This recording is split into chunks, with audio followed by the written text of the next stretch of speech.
So here we are, Lamborghini shoot, wrapped I think is the term, isn't it? Finished. Yeah, finished, done.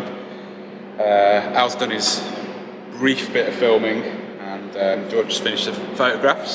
So I thought we'd just have a quick walk around with the car and try and, it's supposed to be like a, what have we done to it, but it's been going on for so long now, probably going to struggle to remember some of it, so we'll do our best as we go along. Lamborghini Murcielago Lp 640, it started life as, and I had a wise idea about 2 years ago about manual converting it and doing an ITB conversion on it. Were you drunk? I have some of my best ideas when I'm drunk. I think this one was over the course of many years, and having watched many YouTube videos on hill climbs, Belgian hill climbs of the RGT cars, and dreaming, and obviously I'd never thought I'd even own a Murcielago in the first place, so it was quite a pipe dream. But kind of started with that build, and as soon as I'd started it about 2 years ago, I was talking to Writer Engineering about the possibility of buying an aero package for it. And I didn't get much response from them to start off with, so I just cracked on with my side of things. And then eventually, I heard back from them. A gentleman there got back to me, and we come up with a plan to purchase some genuine LM GT1 panels off the, I think it's the 2009 Into Progress Bank car, which raced at Le Mans, and I say raced in the loosest term because I don't think it did particularly well. Very, very cool car. One of the best shapes of a race car I've ever seen, and more importantly, the noise, the drama of that as a race car is what always made me want to own a Murcielago in the first place, and to end up with something that looks like this, man, I just can't. I mean, you believe it. started with the photo, didn't you, of that grey car? Yeah, the actual grey car. So that was the inspiration, and I just wanted to make a road car version of that, which I think I've pretty much succeeded in. So talk through a few details. Yeah, so the front wings with integrated headlights, the front bumper, the splitter, under tray there. Part of the side skirts, so the lower part of the side skirts and the front part of the side skirts, and the wing and diffuser, those are all off that race car. They're all the genuine RGT parts from Writer Engineering. Back bumper as well, so. Right, hence the number plate, which won't make sense which to will anybody. confuse a lot of people. Yeah. And then added into that is all of the work that Gaz at TJR Bodyworks has done to integrate it and to remove what I didn't like the vent on the race car parts in the front wing there. So basically created this design, swooping design into the door, which I think has worked amazingly. I also really didn't like the kind of vertical side skirts that you get on the race cars, because they don't have the oil cooler in the side skirt on one side on the race cars.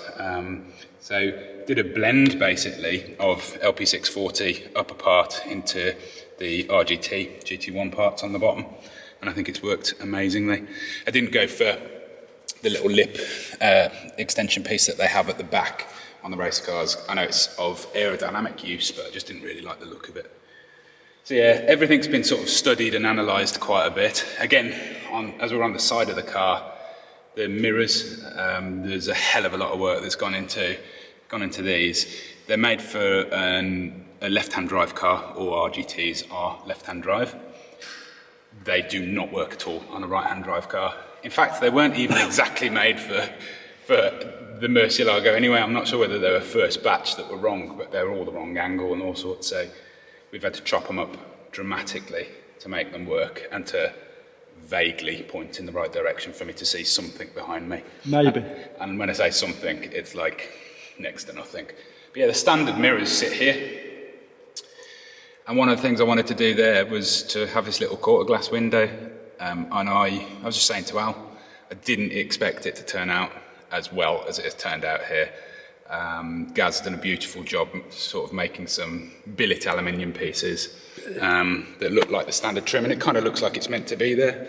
And you've done a bit of trim on the inside, which is temporary for the moment, isn't it? But it looks fantastic. Nice bit of Alcantara. Sorry, hobnobs.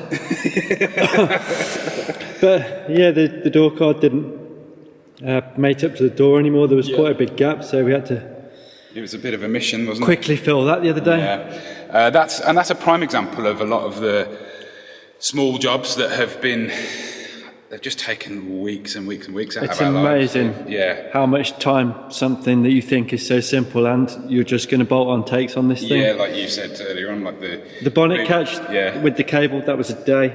Yep, absolutely mad. And it all stacks up, and you think you're nearly there, and then you start writing the list. And we had a whiteboard with sort of the list of things left to do, and it only included about 2% of what we actually had to do, because we kept forgetting everything, and any time we'd start on a job, we'd find another thing that we had an issue with. But yeah, here it is.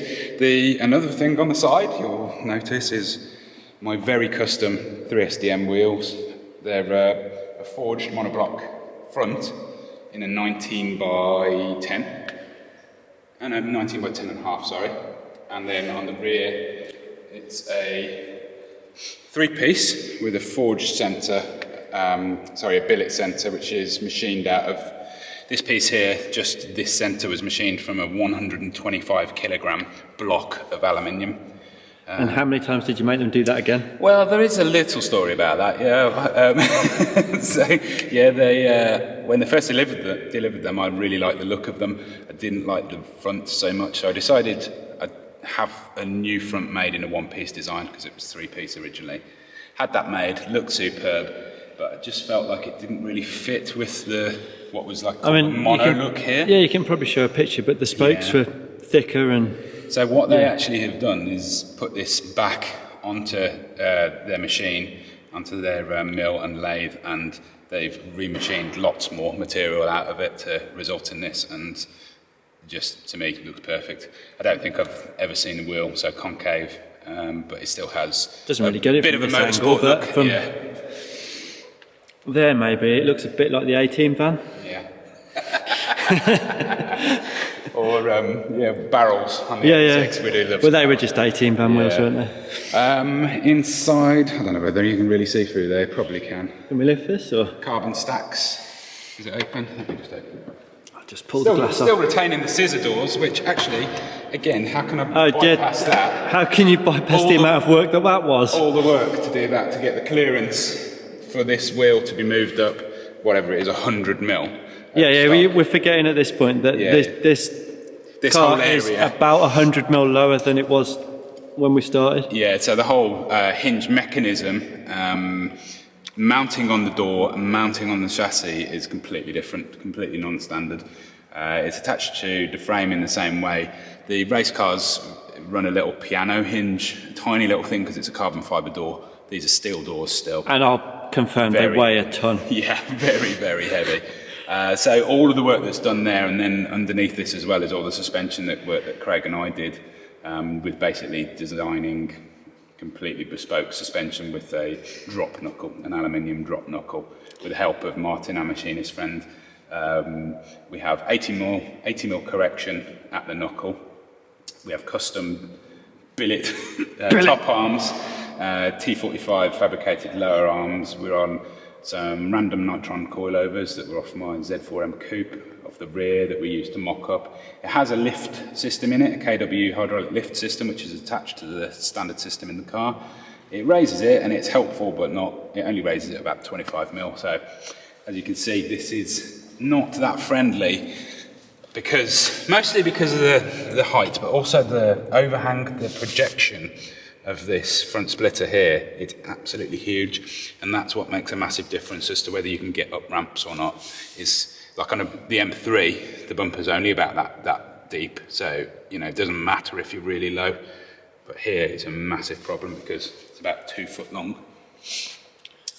What else have we done, Jay? We've spent about a week putting these seats in. Yep, literally. Yeah. I mean, they are Recaro SPGs, they are the correct ones. They are not trimmed yet? No, we haven't trimmed them, and we haven't trimmed around them, so the interiors, apart from the carbon pieces that you see, is as it was before, and it's a bit tired, it needs some love, and that'll be something that we look at in the near future. But yeah, mounting of the seat driving position, personal steering wheel. Stark will kill me if I don't say from driftworks.com. Available at driftworks.com. Yep. And obviously the manual gated shifter. Yeah. Which is a big part of transforming this car. I mean, it's been that long ago that's a project on its own, isn't it? Yeah, it was absolutely huge. I believe it was the first e-gear to manual conversion, because it is the same gearbox. It is the e-gear gearbox with a conversion. And now everybody who contacts me quite frequently, you can't do it to a normal Murcielago. It only works on mine because I've hacked it up so much and got ITBs and using aftermarket We are ECUs. forgetting, this is also two-wheel drive, isn't it? Yeah, two-wheel drive, so rear-wheel drive converted. Still no steering lock at all on the front, so it's not a drift car. It's so far away from being a drift car, I can't even begin to explain. It is terrifying to go sideways in this car. But yeah, so we'll leave that one to my other cars. Let me come round this way. Yeah, you've got to choose your angle in here because we haven't really finished. But carbon stacks, velocity stacks, I've had to cut them down ever so slightly to sandwich up against each other. But they're tuned length. We tuned them on the dyno using 3 prototype sets that we 3D printed, and we checked those out at Emerald to see which was the best length, and these are the best length. And then we had them made in carbon, which is fancy looking. Get back in there and point at the exhaust manifolds. Oh yeah. Don't forget those. We've had to have a battery charger on, so excuse the mess. Fancy boys down there are Writer Engineering GT1 manifolds. I don't even still see the writing, but it says GT1 on it, yeah. Embossed in them or whatever, or laser etched in them. Very, very fancy, beautiful sounding, very, very thin wall, stainless tubular manifold / headers, depending on what part of the world you're from. Manifolds here, mate. Makes a good row, and it still retains the standard back box, the very heavy, very massive standard back box, and I wanted to do that because it's a valve system.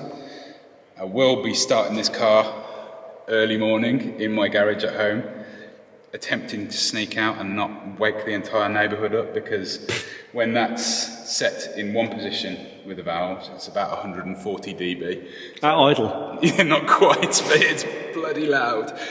So yeah, hopefully I've got a quietish option. And that's the thing, coming back here again, is that a lot of people may not realise that it's a road car. It's not a track car. It's not designed for me to use on track, although I obviously will, if I get the opportunity, have a sneaky... You're not fitting in that with a helmet on. I know, yeah.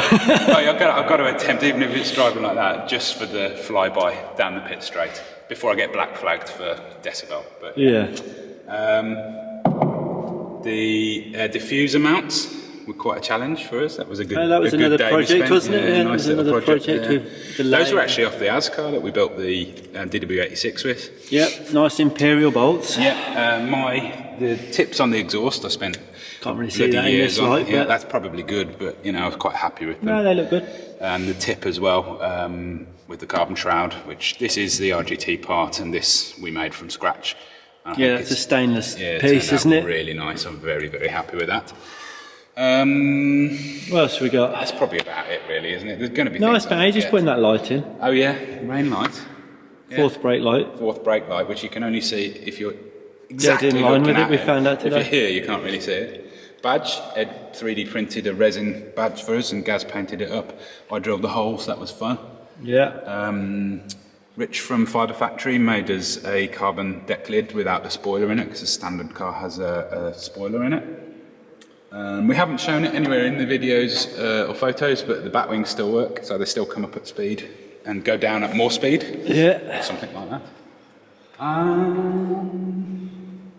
Is that it?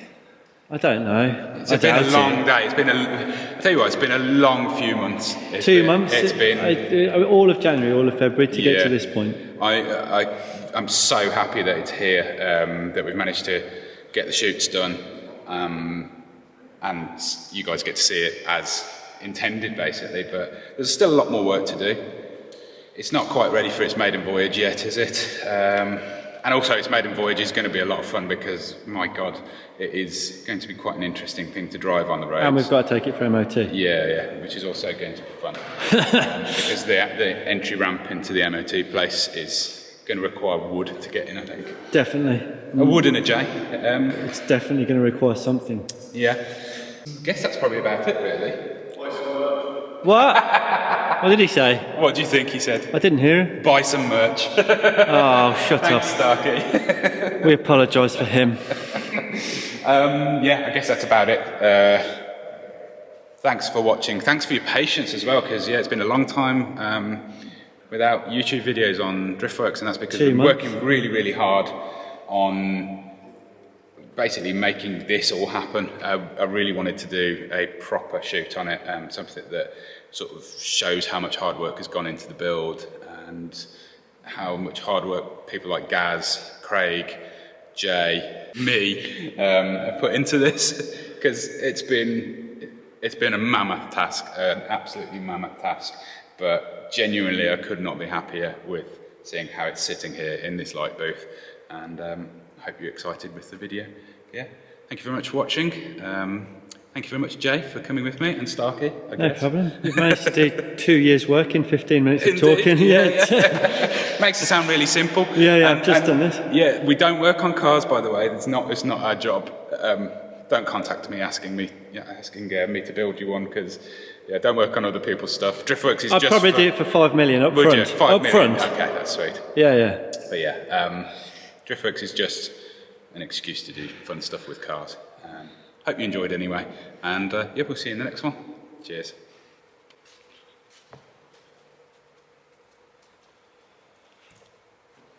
What sporty that is.